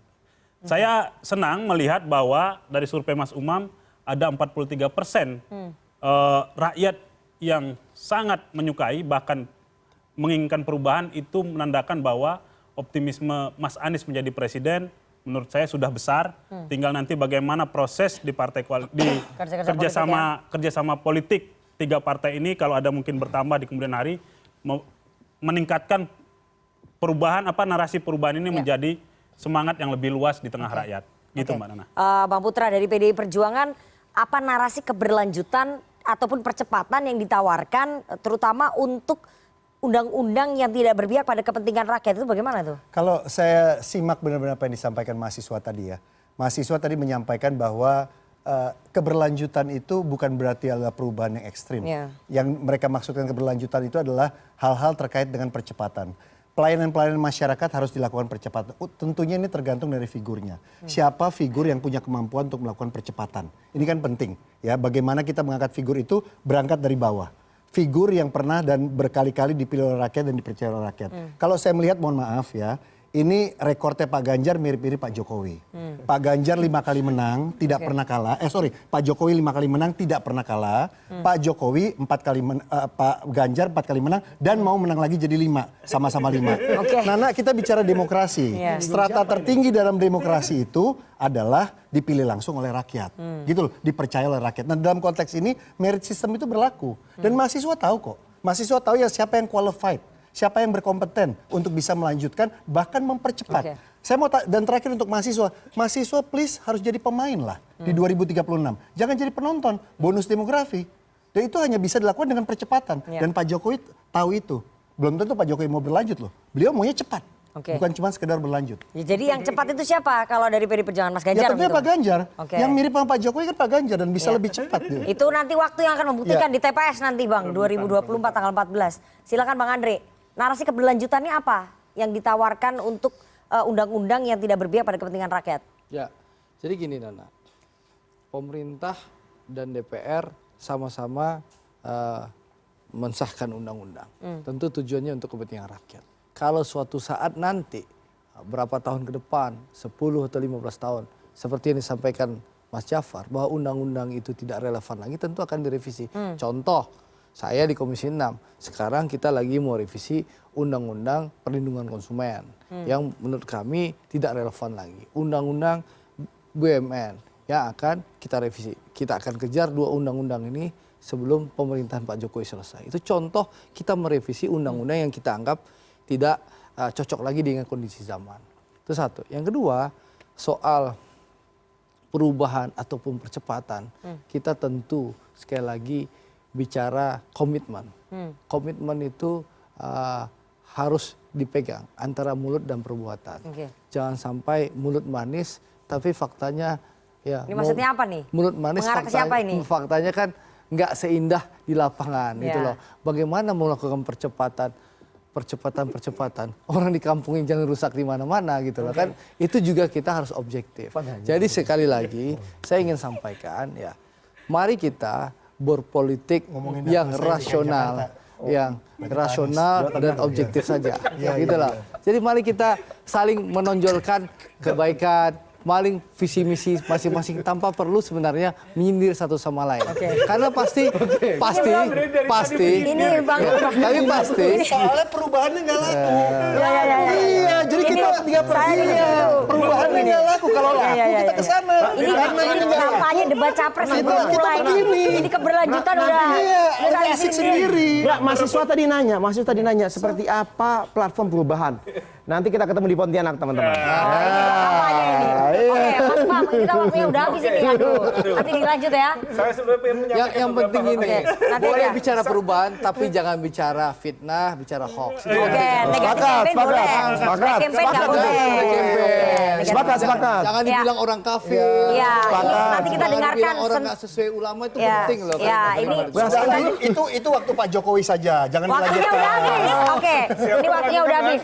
Oke, Mas Umam nanti dilanjut di episode berikutnya. Setelah ini kita akan dengarkan bersama sentilan-sentilan dari teman-teman komisi.co, teman-teman komika seperti apa. Kita harus jeda terlebih dahulu, jangan kemana-mana, tetap bersama kami di Political Show.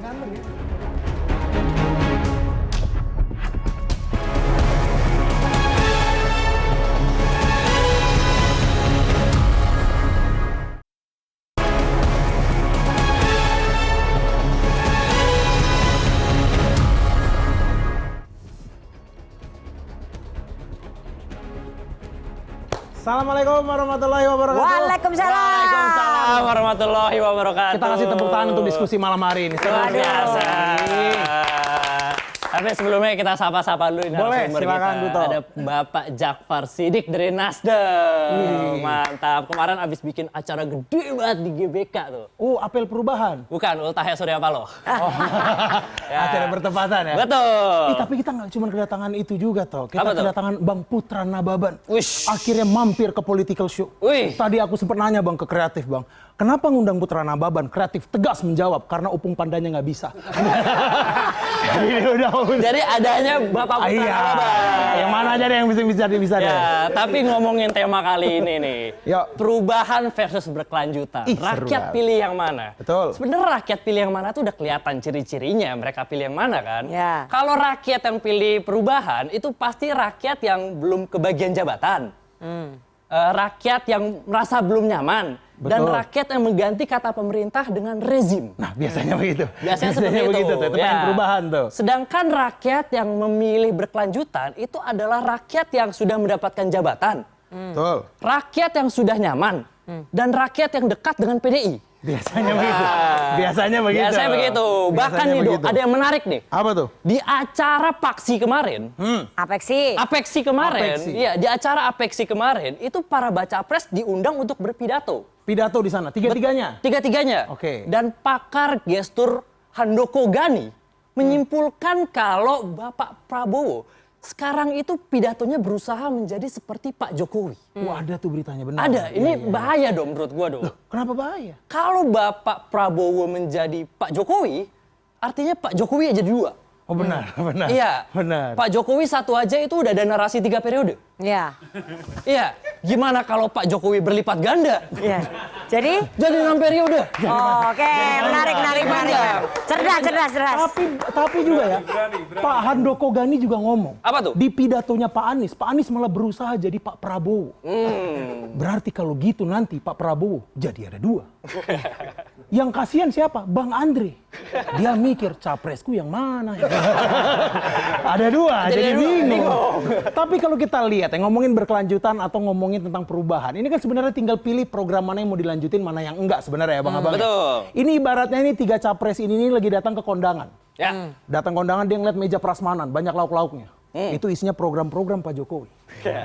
Dia tinggal pilih tuh mau ngambil mana yang nggak diambil. Ya. Pak Ganjar datang ngeliat, wih, enak-enak semua nih program ini. Saya ambil semua kecuali yang revolusi mental. Kenapa Pak? Narasinya udah basi. Nggak diambil. Ya. Nggak diambil lagi. Biasanya di belakang ada yang ngantri tuh. Ada yang ngantri. Yang ngantri di belakang Pak Anies. Wish. Pak Anies ngelihat, saya nggak mau ambil semuanya. Kecuali IKN nih, karena udah jadi undang-undang. Harusnya. Jadi mau nggak mau saya ambil lah, bodo amat dah. Jadi harus diambil. Betul. Dan kau tahu di mana Pak Prabowo? Di mana tuh? Dia nggak ngantri, dia cuma mondar-mandir. Ngapain tuh mondar-mandir dia? Nggak ikutan ngantri? Nggak ikut ngantri, jadi tinggal bilang, aku nggak apa-apa nggak rebutan, yang penting negara aman. Nama saya Aldo. Nama saya Dito Triadi. Oke, boleh. Agak soft ya malam ini ya. Kenapa kalian takut undang-undang ITE ya? Oke. Karena kita dengar-dengar makin kuat nih ITE.